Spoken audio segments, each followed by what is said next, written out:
শেরপুরের ঝিনাইগাতী উপজেলায় জামাত ও বিএনপি নেতাকর্মীদের সংঘর্ষে শ্রীবর্দী উপজেলা জামাতের সেক্রেটারি রেজাউল করিম নিহত হয়েছেন। এ ঘটনায় আহত হয়েছেন অন্তত ৩০ জন। এর প্রতিবাদে রাতেই ঢাকা বিশ্ববিদ্যালয়ে বিক্ষোভ হয়েছে। এ সময় বিএনপি ও তারেক রহমানের সমালোচনা করে ডাকসু ভিপি সাদিক কায়েম হত্যায় জড়িতদের দ্রুত বিচারের আওতায় আনার দাবি জানান। লুৎফর রহমান সোহাগের রিপোর্ট।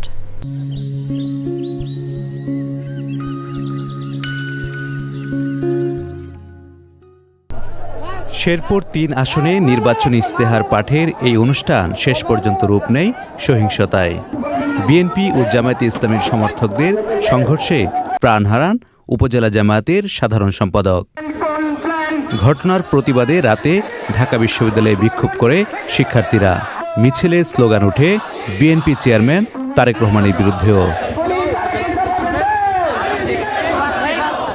ঘটনায় জড়িতদের বিরুদ্ধে দ্রুত ব্যবস্থা নেওয়ার দাবি জানিয়েছেন জামায়াতে ইসলামীর আমির শফিকুর রহমান।